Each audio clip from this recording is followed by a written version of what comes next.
Students good morning. Previous video में हम लोग देख रहे थे कि अरम मुराद के पीछे घोड़े के पीठ पर सवार था। घोड़ा अपना रफ्तार बढ़ा लिया था और वे लोग वॉलनट एवेन्यू से ऑलिव एवेन्यू में विद इन 3 मिनट्स पहुंच चुके थे और उसका चचेरा भाई मुराद, जिसे गार्गोलेनियन परिवार का सबसे क्रेजियस्ट सनकी सदस्य माना जाता था, वो गा रहा था, गा कम रहा था, वो गरज ज्यादा रहा था। अब आगे बोल रहे हैं, विलियम शर्यमोन लिखे हैं आगे कि every family has a crazy spirit in it somewhere and my cousin Murad was considered the natural descendant of the craziest spirit of our family. Before him, our uncle Khusro was known as the craziest member of our family, an enormous man with a powerful head, black hair, and with the largest mustache in San Joaquin Valley. So furious in temper, he used to stop anybody from talking by roaring, "It is no harm, pay no attention to it." कह रहा है कि हर परिवार में कहीं न कहीं से अपनी एक खासियत होती है, एक प्रवृत्ति पाई जाती है। तो गार्गोलेनियन परिवार के सन की प्रवृत्ति का नेचुरल डिसेंडेंट, वास्तविक उत्तराधिकारी बना था मुराद। इससे पहले यह प्रवृत्ति किसमें थी? उसके अंकल खुसरो में। एक शक्तिशाली व्यक्ति था खुसरो, बहुत बड़ा सर था, काले बाल थे और सैन जैक्वन वैली में, अमेरिका के कैलिफोर्निया में एक घाटी है सैन जैक्वन वैली, वहां पर रहने वाले लोगों में सबसे लंबी मूंछ रखता था। बात बात पर वो चिढ़ जाता था और दो व्यक्ति जब आपस में बातें कर रहे होते थे तो उन्हें ये कहकर कि इट इज नो हार्म, इसमें कोई हानि नहीं, इस पर ध्यान मत दो, वो रोक दिया करता था। कह रहा है कि इसी का वास्तविक उत्तराधिकारी, चाहे मैटर प्लेजर हो या पेन का, ये घटना मैं पहले वर्णन कर चुका हूं कि कैसे खुसरो एक बार नाई की दुकान पर बैठकर अपने घर से 8 ब्लॉक्स अवे वो अपने मूंछों की छटाई करवा रहा था। तो उसका अपना बेटा, क्या नाम था, अरक, आता है और इंफॉर्मेशन देने के लिए कि घर में आग लगी हुई है। खुसरो आराम से कुर्सी पर बैठकर बोलता है, इट इज नो हार्म। जब नाई बोला कि तेरा बेटा कह रहा है कि तेरे खुद के घर में आग लगी हुई है, तो भी वो गरज कर बोलता है कि आई से इट इज नो हार्म, पे नो अटेंशन टू इट। इस प्रकार का वो व्यक्ति था और इसके सारे नेचर ट्रांसफर्ड हो गए थे मुराद में। यद्यपि although Mourad father was Zorab, Mourad के पिता का नाम क्या था? Zorab. A very practical man and he had nothing else to do with it. बिल्कुल व्यवहारिक व्यक्ति था और उसके अंदर कहीं से भी ये सन की प्रवृत्ति नहीं थी। मैं वहां पर बोल रहा है नरेटर कि कोई किसी का शारीरिक पिता हो सकता, लेकिन जरूरी नहीं कि उसका मानसिक पिता। जो यहाँ के केस में हम लोग देख रहे हैं कि मुराद का शारीरिक पिता कौन था? जोराब, जो बिल्कुल व्यवहारिक था, लेकिन उसका जो मानसिक पिता था वो था खुसरो, क्योंकि सारे नेचर मैच करते थे।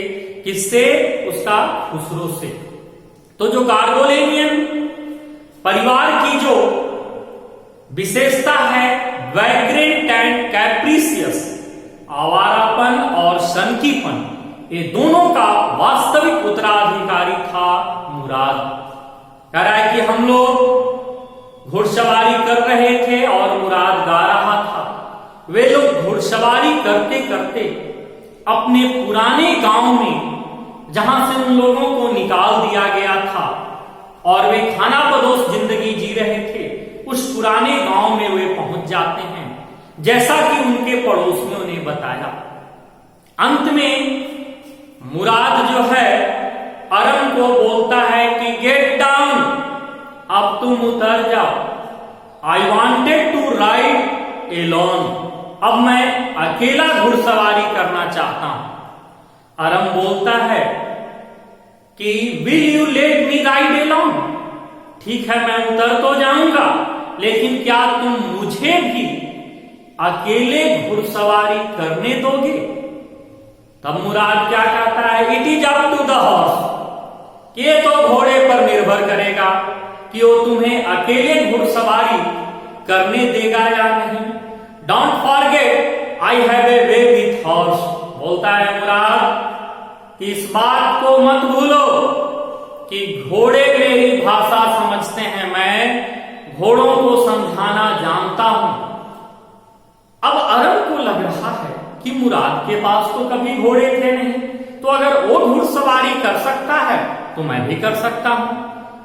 तब अरब बोल रहा है कि anyway you have a way with horse, I have to, कि अगर घोड़े तेरी भाषा समझते हैं ना, घोड़े से तेरी समझदारी है तो मेरी भी है। बोल रहा है मुराद कि for sake of your safety, मैं तुम्हारे सुरक्षा के खातिर बोल रहा हूं, उतर जाओ। वो बोल रहा है कि अगर घोड़ा तुमको, अरम कह रहा है कि अकेले घुड़सवारी करने देगा तो मुझे भी। तब मुराद बोल रहा है कि वी शैल सी, ठीक है हम देख लेंगे, गेट डाउन, उतर जाओ। और इस शर्त पर अरम घोड़े से नीचे उतर जाता है कि मुराद उसे भी अकेले घुड़सवारी करने देगा। इसके बाद मुराद जो है घोड़े पर सवार होकर उसको किक किया, प्रहार किया।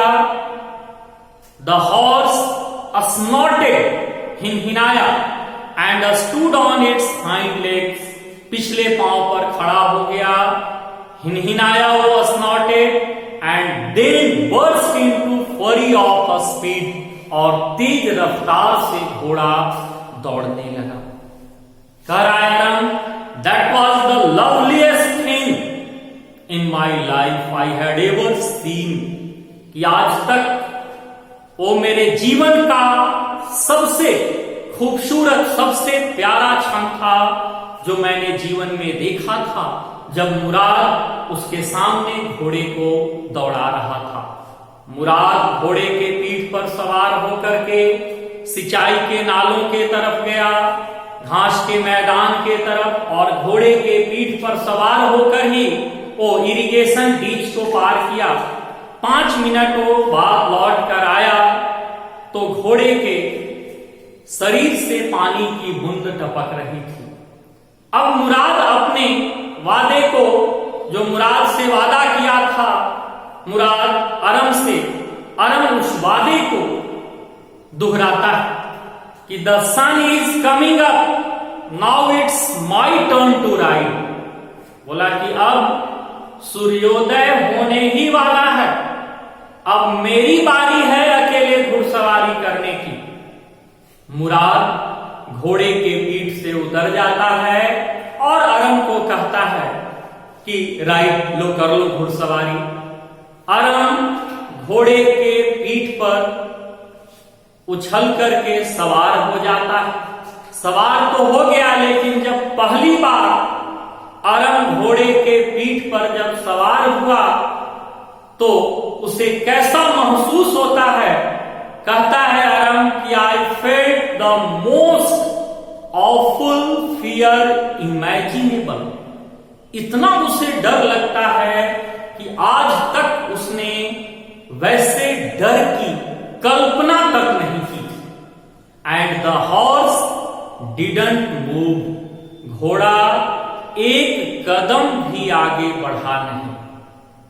तो यहां पर जो प्रश्न होगा कि how did Aram feel when he rode on the back of the horse alone at the first time. जब अरम घोड़े के पीठ पर पहली बार अकेले सवार हुआ तो कैसा महसूस किया वो? तो he felt the most awful fear imaginable. He was unable to decide what to do. वो निर्णय नहीं ले पा रहा था कि अब आगे क्या किया जाए। And the horse didn't move, और घोड़ा एक कदम भी वहां से हिला नहीं। बोलता है मुराद कि kick into his muscles, what are you waiting for? बोला कि इसके मसल्स पर किक करो, किस चीज का इंतजार कर रहे हो? इससे पहले कि सारे लोग जाग जाएं, अपने घरों से बाहर निकलने लगे, हमें यह घोड़ा उसके मालिक के पास पहुंचा देना है। जिस तरह से मुराद कहा, अरम ने किक किया, द हॉर्स स्नॉटेड, फिर से हिनहिनाया और तेज रफ्तार से दौड़ने लगा। वो घोड़ा एक तरह से वहां बिदक गया था, वो भी समझ गया कि एक घुड़सवार अनाड़ी। वो घास के मैदान के तरफ और सिंचाई के नाले के तरफ जाने के बजाय वो डिकरन हैलेबियन रोड के तरफ जो है वो मुड़ करके दौड़ना शुरू कर दिया। वहां अंगूर के बाड़ थे, घोड़ा जो है वो उछलना शुरू कर दिया। अरम को तो घुड़सवारी की पहली ये अनुभव थी, पहले कभी किया नहीं था। 7 बार बर्दाश्त किया, 8वां बार घोड़े के पीठ से नीचे आ गए। अपनी औकात पर लंबा लंबा हाँक रहे थे कि मुझे भी घोड़े से समझदारी है, मैं भी घुड़सवारी कर सकता हूं। अब वहीं पर मुराद कुछ दूरी पर था। अगर आप होते मुराद के जगह और आपके छोटे भाई को घोड़ा नीचे गिराकर भाग जाता, तो आप सबसे पहले क्या करते? तो सबसे पहले तो आकर अपने भाई को देखते, पूछते कहां पर चोट लगी, कहीं फ्रैक्चर तो नहीं हो गया। लेकिन था कौन? मुराद, जो दूसरे के सुख दुख पर कोई ध्यान नहीं देता था। वो दौड़ते हुए आया और अरम से बोला कि मुझे तुम्हारी कोई चिंता नहीं, मुझे वो घोड़ा चाहिए। तुम इस रास्ते जाओ, मैं इस रास्ते जाता हूं। और वार्निंग दिया कि अगर कभी घोड़ा मिल जाए तो बी काइंड टू हिम, तो उसके प्रति उदारता से पेश आना, मैं वहां पहुंच जाऊंगा। ऐसा नहीं कि घोड़ा गिरा दिया है तो उसके साथ मारपीट शुरू कर देना, मैं वहां पहुंच जाऊंगा। वो सूखे घास के मैदान और सिंचाई के नाले के तरफ मुराद गया और एक डिकरन हैलेबियन रोड के तरफ गया। आधे घंटे के बाद मुराद घोड़ा ढूंढ करके ले लाया। उसको पता था कि घोड़ा कहां तक जा सकती। अब जो है वो बोलता है अरम से कि जंप ऑन, उछलकर आ जाओ घोड़े के पीठ पर। अब तो सूर्योदय हो चुकी। अरम जो है डर जाता है कि अब हम लोग पकड़े जाएंगे। अरम कहता है कि what will we do now, अब हम क्या करेंगे? मुराद कहता है कि 2 ही तो उपाय है, या तो घोड़े को उसके रियल ऑनर के पास हम लौटा दें, या कल सुबह तक के लिए इसे कहीं न कहीं छुपा दें। लेकिन अरम डरा हुआ था, लेकिन मुराद थोड़ा भी चिंतित और डरा हुआ नहीं था। और अरम समझ गया था कि मुराद घोड़े को लौटाएगा नहीं, बल्कि कहीं न कहीं कल सुबह तक के लिए इसको छुपाएगा। तब बोलता है अरम कि where will we hide the horse, घोड़े को हम लोग कहां छुपाएंगे? घोड़ा छुपाना कोई आसान चीज तो नहीं है, कोई छोटा सा चीज नहीं है कि जहां चाहे वहां पर छुपा दे। तब मुराद बोलता है कि आई न्यू ए प्लेस, मुझे एक जगह पता है कि घोड़े को को कहां छुपानी। अब अरम को पूरी तरह से यह एहसास हो गया था कि इसका मतलब कि मुराद जो है वो पहले से ही घोड़ा चुराकर और घुड़सवारी कर रहा है, क्योंकि जिस तरीके से वो घुड़सवारी कर रहा था, घोड़ा उसकी बातों को समझ रहा था। घोड़ा जब वह भागा तो मुराद को पता था कि वो कहां गया है। अरम डायरेक्ट हिट करता है कि When did you steal this horse? इस घोड़े को कब चुराए तुम? तब बोलता है कि Who told anything about the stealing the horse? घोड़ा चोरी के बारे में किसने कहा तुमसे? तब अरम पूछता है कि अच्छा ये बताओ कि कितने दिन से तुम सुबह सुबह घुड़सवारी कर रहे हो? घोड़ा कब चुराए या कितने दिन से घुड़सवारी कर रहे हो? दोनों बात बराबर थी, क्योंकि वो जानता था कि मुराद के पास जो है वो घोड़ा तो है नहीं। अगर वो दोनों में से किसी का जवाब दे दे तो क्लियर हो जाएगा कि वो घोड़ा चुराया ही है। तब बोलता है कि नॉट अनटिल दिस मॉर्निंग, आज सुबह से पहले नहीं, मतलब आज से ही मैं घुड़सवारी कर रहा हूं। तब अरम मासूमियत से पूछता है कि are you telling the truth, कि क्या तुम सच बोल रहे हो कि आज से ही तुम घुड़सवारी कर रहे हो? मुराद बोलता है ऑफ कोर्स नॉट। बोला कि देखो मैं सच तो नहीं बोल रहा, लेकिन तुम क्या जानते हो कि हम लोग आज से ही घुड़सवारी कर रहे हैं। अब मैं नहीं चाहता कि हम लोग दोनों के दोनों झूठे साबित हो जाएं। वो उसको बोलता है कि अगर कोई पूछे, अगर हम पकड़े गए तो तुमको बोलना है कि हम आज से ही घुड़सवारी कर रहे हैं। अब अरम को घुड़सवारी सीखनी थी, वो मुराद की बातों को मान लेता। अब हम लोग देखें कि बच्चों ने घोड़े को कहां छुपाया। Where did the boys hide the horse?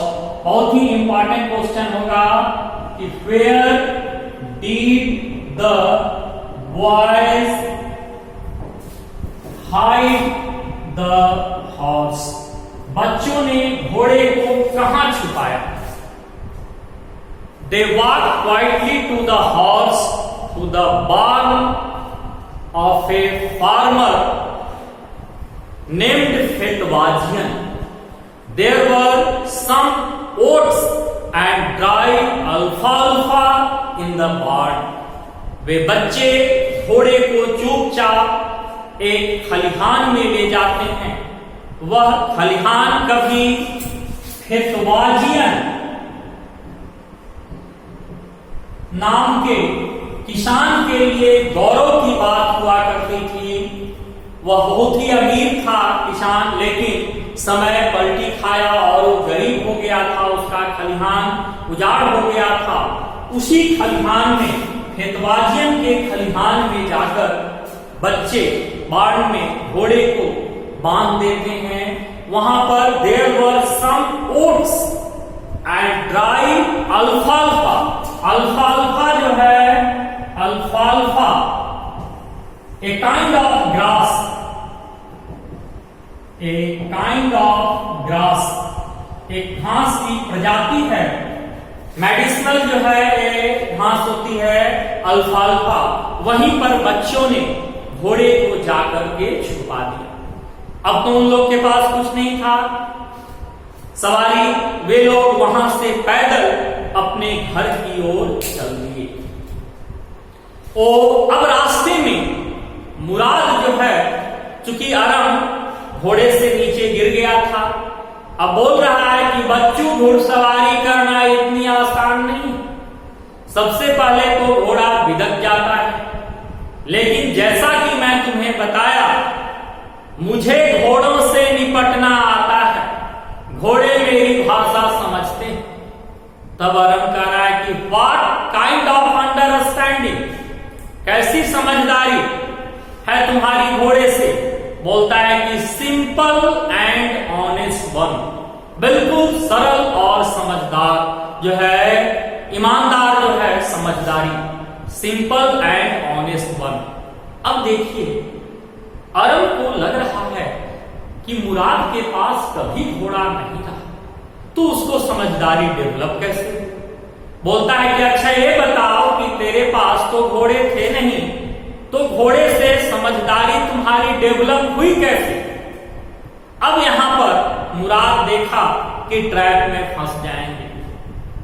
तब जो है वो जब दुनिया की हर लॉजी फेल हो जाती है ना, तो लोग थेथरलॉजी अपनाने लगते हैं। वो बोल रहा है मुराद कि you are still a small boy, when you will be 13 then you will know to develop a understanding with horse। बोल रहा है कि अभी तुम बच्चे हो, बच्चे, जब तुम्हारी उम्र 13 वर्ष की हो जाएगी ना, तब तुमको पता चलेगा कि घोड़े से समझदारी कैसे डेवलप होती है। इसका मतलब कि मुराद अरम से 4 वर्ष बड़ा था। अरम की उम्र कितनी है कहानी के प्रारंभ में? 9 इयर्स। इसका मतलब कि मुराद उससे 4 साल बड़ा था। वो बोला कि तुम अभी बच्चे हो, तुम्हें समझ में नहीं आएगी, जब तुम्हारी उम्र 13 वर्ष की हो जाएगी तब तुम्हें पता चलेगा कि घोड़े से समझदारी कैसे डेवलप होती है। कह रहा है अरम कि I went home and ate a hearty breakfast. वो घर पहुंचा और डटकर नाश्ता किया। कितने बजे सुबह निकले थे वे लोग? 4 बजे सुबह में निकले थे।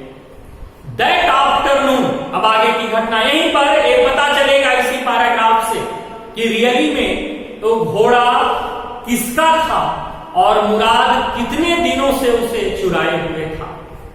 That afternoon my uncle Khosrove came to my home for coffee and cigarette. उसी दिन दोपहर में उसके अंकल खुसरो आए थे कॉफी और सिगरेट पीने के लिए। वो पार्लर गेस्ट रूम में बैठकर कॉफी और सिगरेट पी रहे थे और अपने पुराने गांव को वो याद कर रहे थे। ठीक उसी समय एक दूसरा किसान आया, ए फार्मर, जिसका नाम जॉन बायरो था, एंड असीरियन, वो असीरिया देश का रहने वाला था। But to get rid of his loneliness, अपने अकेलेपन से छुटकारा पाने के लिए उसने आर्मेनियन भाषा, जो नरेटर की भाषा थी, वो सीख चुका था। उसकी मां, किसकी? अरम की मां, उस लॉनली विजिटर, उसको लॉनली विजिटर क्यों कहा गया? क्योंकि वो वहां पर एकमात्र असीरियन था, इसलिए उसके लिए भी कॉफी और सिगरेट लाती है। टोबैको उसको कागज में रोल करके वो भी कॉफी और सिगरेट पीने लगा और अंत में आहें भरते हुए बोलता है कि मेरा सफेद रंग का घोड़ा पिछले महीने से गायब है, मेरी तो समझ में नहीं आ रही कि मैं क्या करूं। अरम वहीं पर था, उसको पूरा नजारा समझ में आ जाता है कि इसका मतलब कि इसी किसान के घोड़े को मुराद 1 महीना पहले से चुराए हुए और प्रतिदिन सुबह सुबह हो घुड़सवारी जो है वो कर रहा है और उस दिन उसे भी इनवाइट करने के लिए आया था।